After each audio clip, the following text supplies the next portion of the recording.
A nossa aula do segundo bimestre é com o tema arte egípcia. Então, ela teve início no período de 3.000 anos antes de Cristo. O tema está ligado à religiosidade, tendo em vista uma da maior parte as estátuas, monumento, pintura e a própria arquitetônica. Pode se manifestar em temas religiosos. No interior dos templos, como as peças estão relacionados com cultos religiosos, quer dizer, cultos mortos, e eram artisticamente elaborados. Os túmulos são um dos aspectos mais representativos da arte egípcia. Os egípcios também acreditavam na imortalidade da alma, que ela poderia sofrer eternamente caso o corpo fosse profanado. Quer dizer, que caso existissem outros deuses.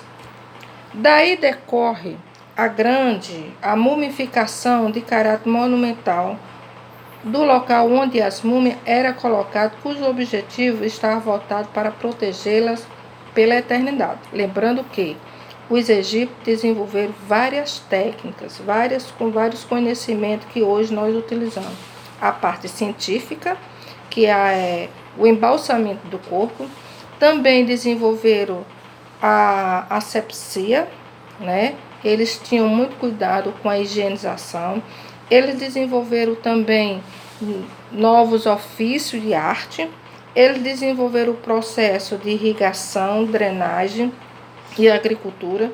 Também os egípcios também contribuíram para o nosso conhecimento de uso de pinturas, de uso de adorno. Então, os egípcios utilizaram desenvolveram muitas técnicas que hoje nós conhecemos. Dentro da arte egípcia, a pintura, também era contratado pelo próprio faraó para desenhar e pintar nas paredes das pirâmides que viriam no seu futuro os seus próprios túmulos. Essas pinturas passariam a detalhar a vida cotidiana do próprio faraó e tudo o que ele fazia. Então, era uma história escrita pelo próprio artista, determinado pelo próprio faraó. Sendo essas pinturas, eram totalmente uma arte anônima, então não tinha nenhuma definição de próprios artistas com definições por nome. Então, era qualquer um que tinha a habilidade para desenhar, era contratado. Enquanto a sociedade, a arte era produzida de forma padronizada e não dava espaço para a criatividade. Então, eu tinha só o único modelo. Dentro da pintura, eram feitas com técnicas executadas e não de estilo artístico. Quer dizer, aquele artista que tinha suas habilidades de desenho sobre as paredes, né, ele não tinha nenhuma técnica. Mas lembrando que todas as pinturas eram feitas em argamassa. Quer dizer, era aplicada nas paredes com as tintas que era utilizado da natureza, e era aplicada ainda a parede totalmente fresca, né? Então daria uma durabilidade por anos e séculos e décadas.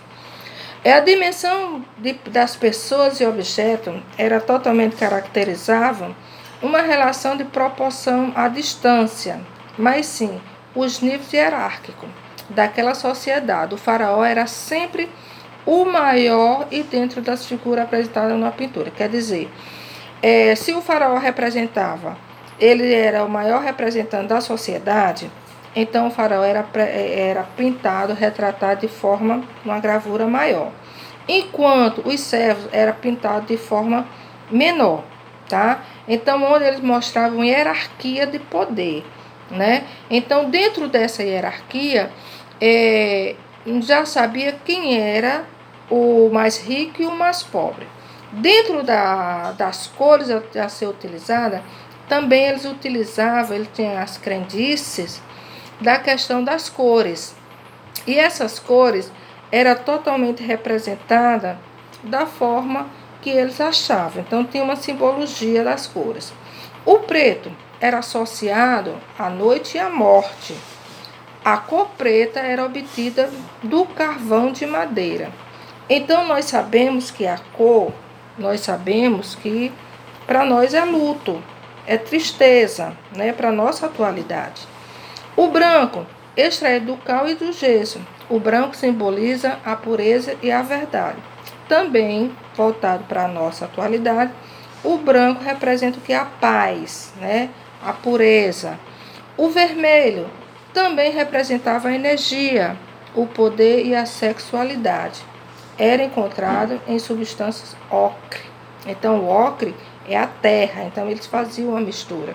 E nós sabemos que o vermelho representa a vida, representa sangue, representa o coração.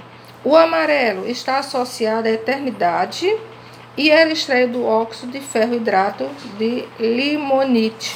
Então, o amarelo, para a nossa atualidade, ela representa a riqueza, né? O verde simboliza a regeneração da vida e era obtido da malaquita de sinais. Então, o verde representa o quê? Para a nossa atualidade, a Amazonas, né? A floresta representa a vida.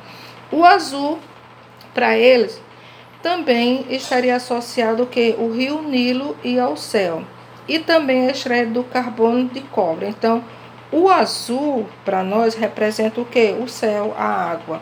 Então, essas características para os egípcios tinham uma simbologia como para nós tenhamos também.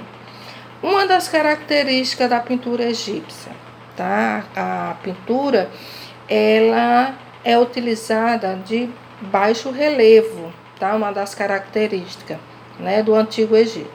A ausência de 3 dimensões, a ausência de sombra, utilização de cores convencionais, sabendo que essas cores estaria relacionada o que? As cores primárias. Depois é que veio as cores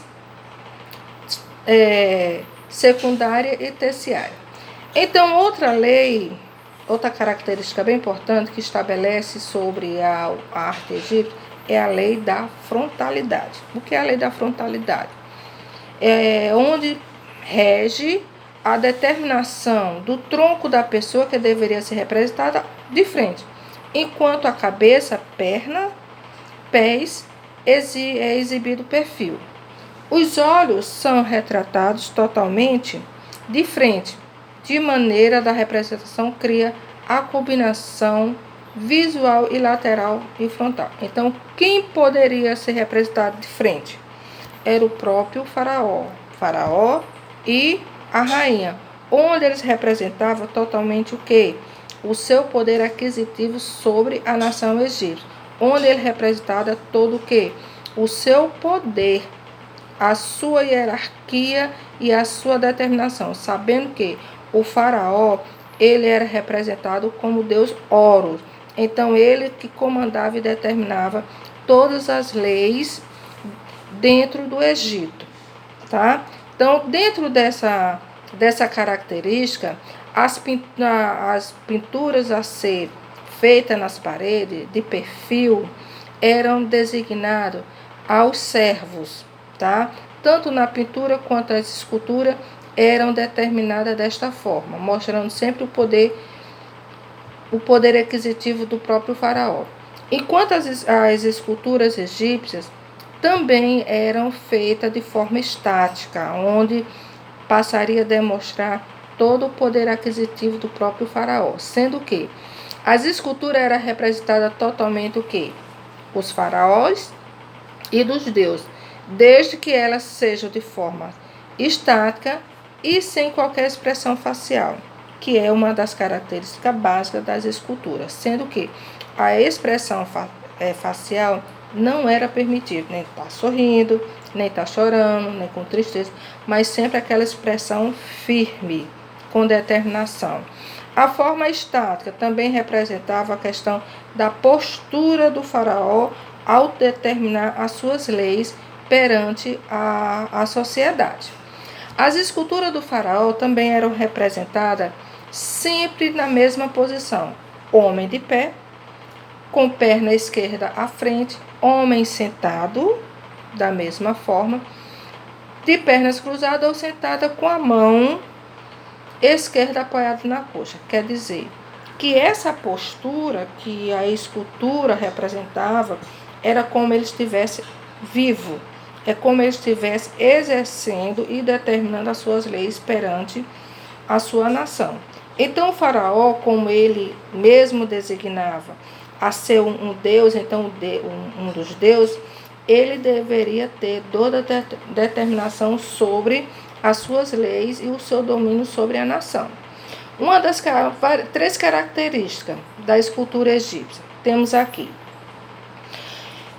as formas estáticas. Estática, nós sabemos que essa função estática é onde a estátua ele vai permanecer firme, sem movimento, tá? É como você estiver parada, sem movimento. Forma isenta de expressão facial. Também não pode ser colocada nenhuma expressão facial. Por quê? Porque segundo o estudo dentro da arte, o faraó, ele não atribuía nenhum tipo de sentimento, sim, mas aquele lado rigoroso, determinante por ele mesmo. O segmento de conversão, ou ele tinha que ficar em pé ou sentado no momento de definir o que ele realmente queria definir sobre as leis. Temos aqui a esfinge egípcia.